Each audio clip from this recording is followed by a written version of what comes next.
Welcome to The Explainer. Today we're diving into a really powerful idea. What if the problem isn't always about the facts we disagree on? What if it's about the internal weather we're in when we're trying to understand them? We're going to be exploring some source material that actually maps out these very realms of knowing. Okay, so let's jump right in with a question that I bet feels familiar to just about everyone. You've been there, right? You're in a meeting, maybe a tense family dinner, or even just online. Everyone seems to agree on the basic data, the raw facts, but you are getting absolutely nowhere. It feels like you're speaking completely different languages. So why? Why does that happen? Well, the source material we're looking at today offers a kind of radical answer. It says the problem isn't the landscape of the facts out there. The real issue is the internal weather of the person trying to make sense of it all. It's about the state, the realm you're operating from when you approach any problem.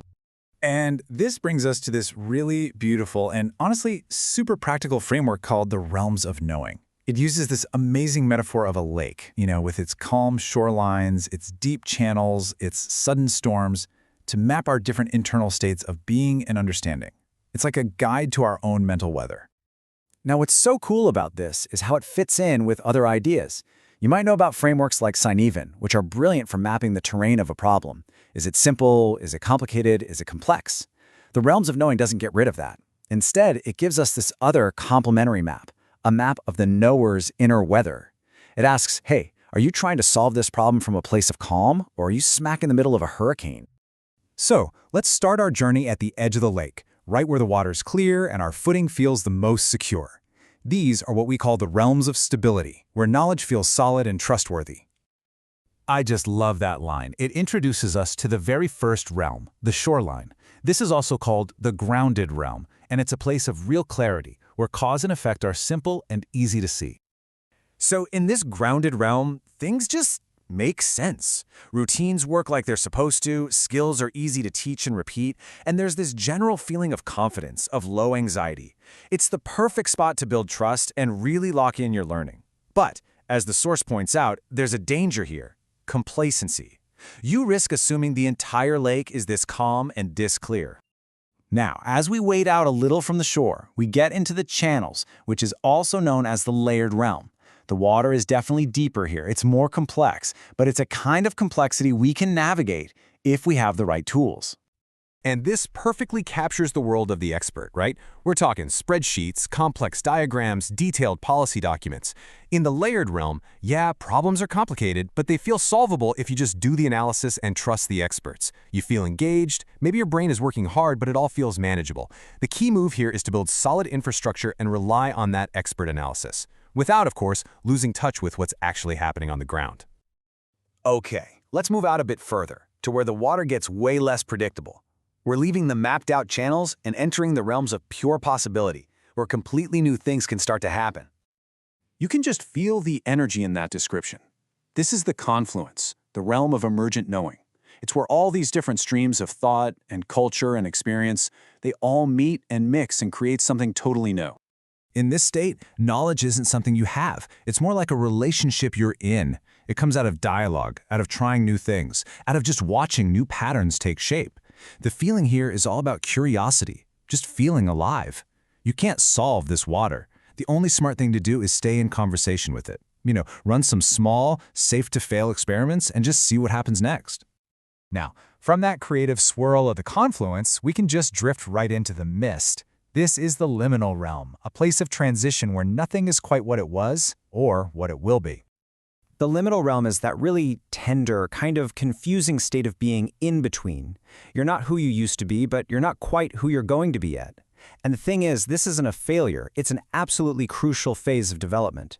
The wisest thing you can do here is just honor it. Let the old certainties go without trying to force a new one to show up before it's ready. All right, now we have to venture into the most challenging waters of the lake. These are the realms we usually try to avoid, but understanding them is absolutely critical if we want to act with any kind of compassion or effectiveness. Wow, that image so powerfully describes the storm, or what's called the fractured realm. It's that feeling of being completely overloaded, where everything is just coming at you way too fast to even process. When you are in the fractured realm, there is no big picture. There's only the spray hitting your face, the chaotic impacts. The feeling is panic, or numbness, or just checking out completely. In this state, trying to offer someone analysis or demand that they perform, it's not just useless, it's actually harmful. The only skillful move is to prioritize safety and containment. You just have to drop anchor and ride it out. And finally, we sink all the way to the bottom of the lake, into the depths. This is the obscured realm, where the truth isn't gone. It's just held down by silence and taboo. This is the realm of what is known but cannot be said. You know, it could be a family secret or a huge injustice inside a company that everyone knows about, but no one dares name. The climate is just heavy, pressurized. And to enter this place, as the source material says, is to know that just knowing can get you punished. The only way to engage here is to build incredibly safe, trusted containers where this submerged knowledge can finally surface without causing even more harm. Okay, so we've got this beautiful map of the lake with all 6 of its realms. But so what? Why is it so critical to be able to tell them apart? Well, because mistaking one for another can be an absolute disaster. So here's the crucial point. Imagine a person, or maybe a whole team, is in a fractured state. They are completely overwhelmed. They're in crisis.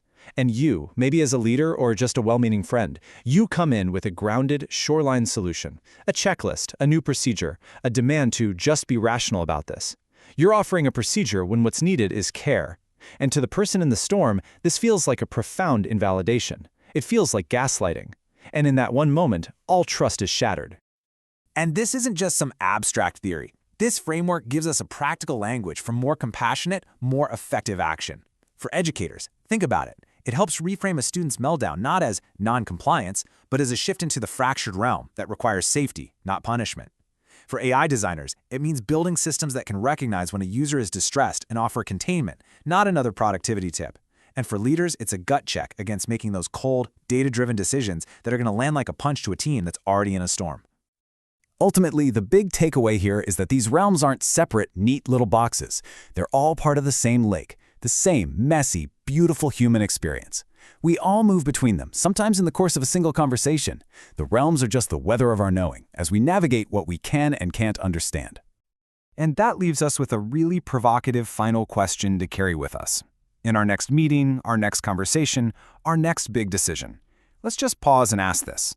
Are we about to demand the calm, clear, predictable behavior of the shoreline from someone who is very clearly weathering a storm? Because knowing the difference, well, that might just change everything.